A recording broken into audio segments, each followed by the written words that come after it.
MP board class 10th वाले सभी बच्चों का विज्ञान विषय का क्वेश्चन पेपर आ चुका है। माय फ्रेंड्स, ये जो क्वेश्चन पेपर जा रहा है set F. My dear friends, जो प्रश्न पत्र बताऊंगा 100% परीक्षा में आएंगे। आप जानते हैं कि set A, B, C, D और ई चैनल पर डल गए हैं। अब जो मैं आपको बता रहा हूँ ये सेट एफ बता रहा हूँ। तो इस सेट पेपर को भी ध्यान से देखना है और याद कर लेना है।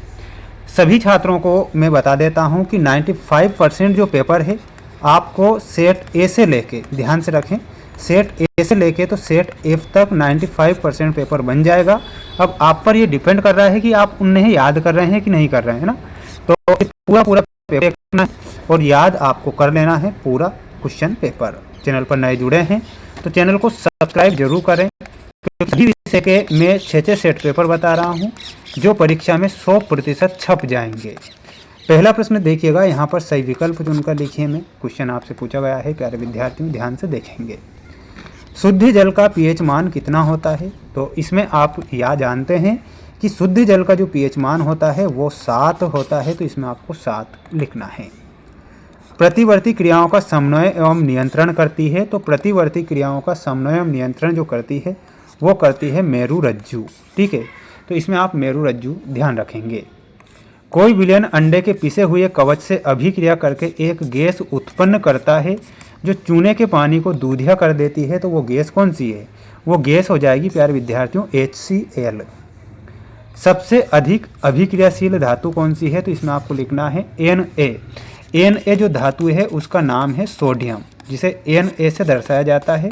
सोडियम जो धातु होती है सबसे ज़्यादा अभिक्रियाशील धातु होती है, तो सोडियम आप करेंगे और अच्छे से याद करेंगे। प्यारे विद्यार्थियों, दिल से आपके लिए मेहनत कर रहा हूँ, तो क्या आपकी रिस्पॉन्सिबिलिटी नहीं बनती है कि आप चैनल को सब्सक्राइब करें? अगर बनती है तो प्यारे विद्यार्थियों ज़रूर करें, और आपको लगता है कि सब्सक्राइब नहीं करना है तो मत करना, लेकिन प्रश्नों को जरूर याद कर लेना क्योंकि ये आपको ही फायदा देगा। फेफड़े स्थित होते हैं, तो फेफड़े अग्नाशय के नीचे स्थित होते हैं, तो इसमें आपको लिखना है अग्नाशय के नीचे। हाइड्रोकार्बन का उदाहरण है, तो उपर्युक्त सभी यानी कि जितने भी ये दिए गए हैं एथीन, एथेन, मीथेन, ये सभी हाइड्रोकार्बन के उदाहरण हैं, ध्यान रखेंगे। अगला प्रश्न देखिए, ये रहा आपका अगला क्वेश्चन। कचरे का निपटान एक गंभीर समस्या है, तो इसमें आपको लिखना है गंभीर पर्यावरणीय समस्या हो जाएगी कचरे का निपटान, तो इसमें आपको लिखना है पर्यावरणीय।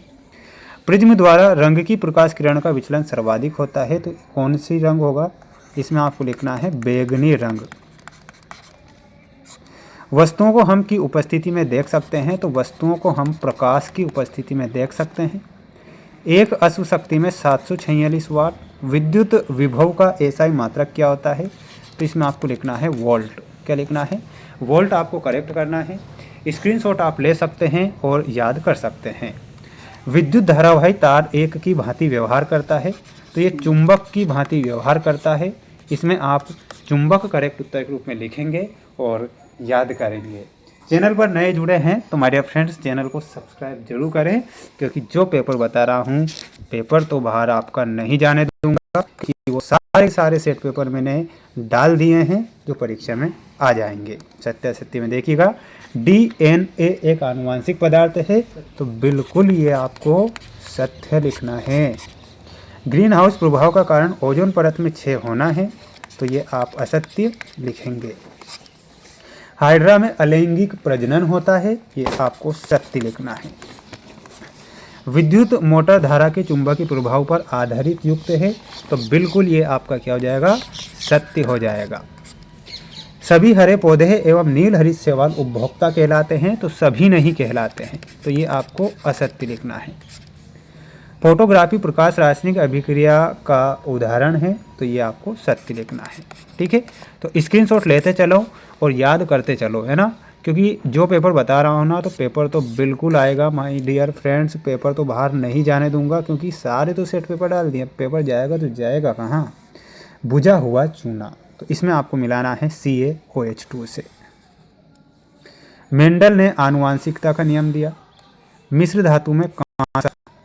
मेथेन का जो सूत्र होता है CH4 होता है। मास्टर ग्रंथि को ही पीयूष ग्रंथि कहते हैं। और संयोजन अभिक्रिया में मिलाना है ऑप्शन नंबर सी से। ठीक है, तो ये आप स्क्रीनशॉट लेते चलना और पढ़ते चलना है ना। अगला प्रश्न देखो, ये रहा आपका अगला क्वेश्चन। आँख के रंगीन भाग को क्या कहते हैं? तो आँख का जो रंगीन भाग होता है उसे बोला जाता है परितारिका। क्या बोला जाता है? परितारिका। वायु की अनुपस्थिति में होने वाले श्वसन को क्या कहते हैं? तो प्यारे विद्यार्थियों, इसे क्या बोला जाता है? अवायवीय श्वसन। क्या बोला जाता है? इसमें लिखना है अवायवीय श्वसन। परिपथ में विद्युत धारा का मापन किस यंत्र से होता है? तो वो होता है अमीटर के द्वारा। दो तंत्रिका कोशिका के मध्य खाली स्थान को क्या कहा जाता है? तो उसे बोला जाता है सिनेप्स। घरेलू परिपथ में किस प्रकार की धारा प्रवाहित होती है? तो इसमें आपको लिखना है प्रत्यावर्ती।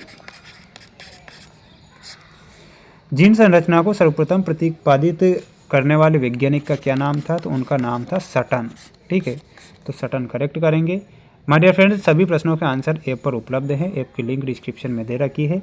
मेरे द्वारा जो मोस्ट क्वेश्चन पेपर बताया जा रहा है, जो सेट पेपर, उन्हें देखें और अपनी तैयारी को मजबूत करें।